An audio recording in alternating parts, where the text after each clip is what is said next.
Welcome to the Whiskey Vault. I'm Daniel Whittington, Chancellor of Wizard Academy and Whiskey Marketing School. We're going to drink Balvenie, a gift from Brian Rand, which I'll talk about here in a second. But there was a comment. I can't remember if it was on Facebook or it was on an email. Anyway, is older whiskey better whiskey? Not necessarily. End of video. See you later. So I am going to make this. There's 2 points about this. You hear this a lot. Man, I think I've been in the whiskey industry professionally now for 10 years. And I still encounter this. I was talking, who was I talking with? I was talking with Kenny and Ryan, the Bourbon Pursuit guys, a little bit ago in Louisville. And we were talking about, as content creators, you have this thing and someone's like, you should shoot a video about this. And then you look at it and you're like, yeah, I shot a whole video about that like 3 years ago. And in your brain, you're like, already did. And then you're simultaneously going, I need new material. And then you have all these people who are showing up and encounter. And I was like, and I've thought about this a lot. And so I was telling Kenny, I was like, man, you got to remember like the hubris to think that every single person watched your video 3 years ago and got the answer. That really is hubris. I mean, like I shot a video on pot still production and making cuts, right? If somebody today says, you should do a video about pot stills, I'm probably just going to link them to that video. But I've got 400,000 subscribers. The view count on that video is probably 20,000 or 15,000. Look at the percentage. What was that, 0.05 or something like that, right? So, or 0.5, yeah, it's not good is what I mean. Don't be afraid to repeat yourself. So this is one I have said over and over and over, but here you go. We're going to say it again because people need to hear it. Older whiskey is not better whiskey. Older whiskey is different whiskey. That's it. Now remember, there are 3 things that happen when you age whiskey: additive, subtractive, and transformative. Additive is you start with no barrel impact and no weather impact, and as the whiskey ages, you get barrel impact and oxidate and air impact. Subtractive is you start with new make chemical compounds and proof levels and water levels, and then as the whiskey ages, proof or water levels drop and new make chemical structures alternate, change, and oxidize out and disappear or are filtered by the charcoal. Transformative is new compounds and new creations and new flavor profiles created by the interaction between additive, subtractive, and oxygenation or oxidizing. And it creates things that didn't exist before. Now, between years, man, this is going to be so wrong, but I'm going to give you a bandwidth because people ask, and there's so many outliers that will prove this wrong, but somewhere between year 5 and 8, depending on where you're at in the world, you reach the maximum amount of new flavor compounds that have been created as things multiply. And after that, things start breaking down their chemical structure and sort of not decomposing, but coming apart, and adding and oxidizing and adding to the flavor, but altering the flavor. So by the time you get to 12 plus chemicals, there's less flavor compounds, but they are also having a different impact on the flavor, right? And there's no such thing like a 20-year-old Scotch might be just about like getting that perfect, soft, oily, gentle touch, and a 20-year-old bourbon might be like sucking on a piece of barrel char. Like it depends on what kind of whiskey, where you are in the world, what is the barrel made out of? So many things. What were the cuts? Did they make them for an older whiskey or for a younger whiskey? That deconstruction of chemical compounds can tend to make your whiskey feel softer or smooth or oily. And that's what happens when you get these really older whiskey. Phenolic compounds break down with oxygenation or oxidation and all these things. So you get like a really peaty whiskey, and at 5 or 6, it's screw you, and at 25, it's like, oh, that's kind of a nice little delicate. I mean, I've had 30-year-old Lafroig that I had to search for the peat. Like, I know it's there, but it's not presenting like I expected. Really weird.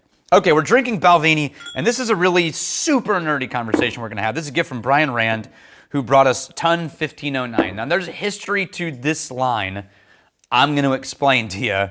Balvenie's TUN series. This is the second one. The first one was 1401, and this one's 1509. Those numbers are the name of the sherry tun, or the giant tank that historically, when people blended a bunch of barrels together, they would dump them all into a tank, and they would sit in that tank and marry. It was changed into, early on it was called a blending tank, but that confused people because it's not blended whiskey.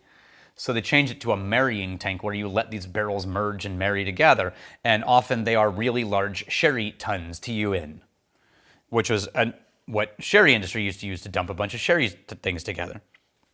And Balvenie had a one that's called 1401, that's like 2,000 liters, which is, I mean, not a lot, right? Like that's 10 barrels, give or take.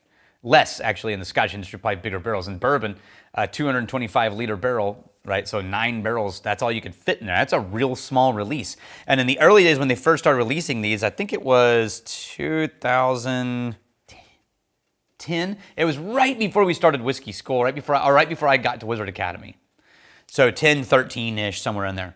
And Balvenie started doing these special releases, which was like a specific blend into TUN 1401 for a specific profile, and they came out in batches, and they were often really old whiskeys. And the fans of Balvenie just loved it. Well, it was very successful. And like most things that are successful, the brand went, crap, we need to scale this because it's successful, but with only, 7 to 9 barrels or so, we're not going to be able to get distribution to all the people that want this. So they shuttered it for a second, and then they switched to TUN 1509. It's just a different tank number, but it's roughly double the size of the first one. And the nerds freaked out. Oh no, you've ruined everything. You've watered it down for the masses. How dare you? It was only a 4,000 liter tank, guys. We're still talking about less than 20 barrels.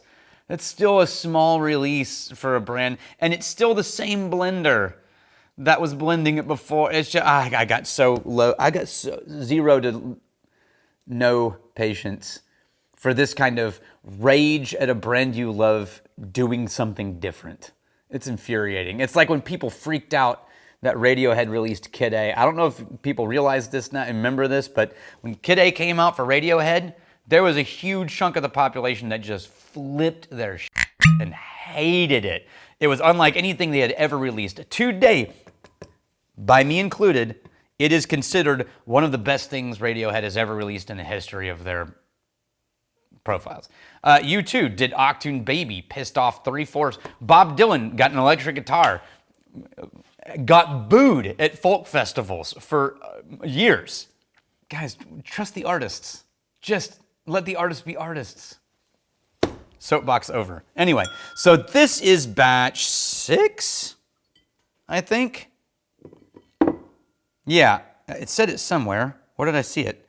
In like block print right there. This is batch 6. Don't know anything about it. Don't know what the ages of the casks are. Just that it is a marrying of sherry butts, double wood refill sherry butts, and bourbon barrels.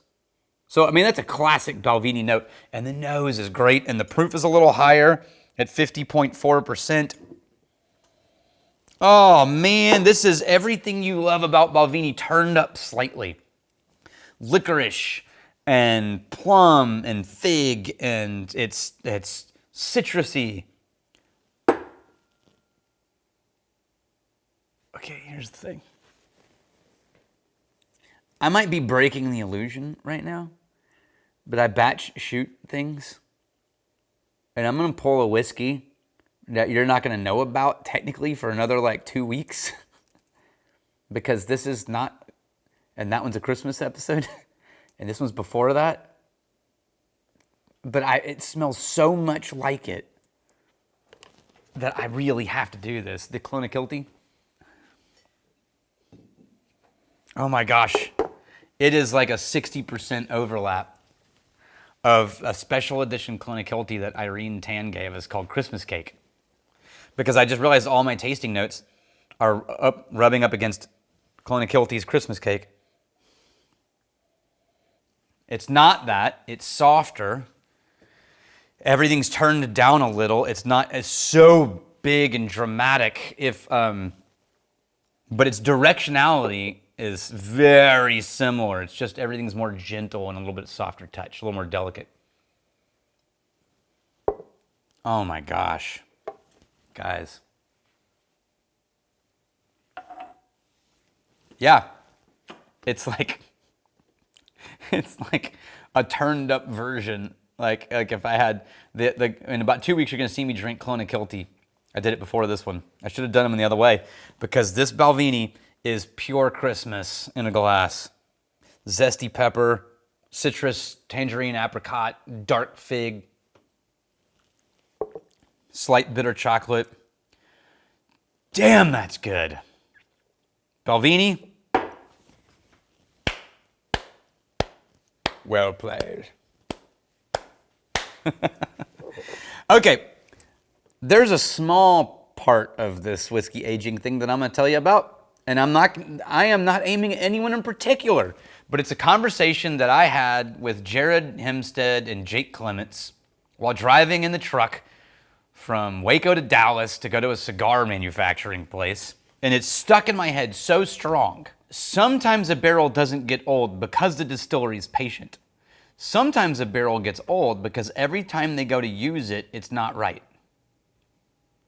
And I don't mean that it's bad, although sometimes it can be, and they're like, maybe it'll fix itself. I mean that like it just doesn't fit, right? You've created an outlier or something. You have this barrel, and it's like, man, every time we add this barrel into the blend for the new release, it just screws it all up. But it's not quite good enough for a single barrel release of its own, and so you just keep going, nope, and setting it aside, nope, and setting it aside, nope, and setting it aside. And then one day you wake up, and it's 30 years old, and you realize if we release this, we could sell it for like $3,000 a barrel, a bottle, and we could make, a lot of money. And then you get 35-year-old blah, blah, blah, blah, blah, right? Not always, and I'm not saying they're all crap barrels and they're going for a money grab.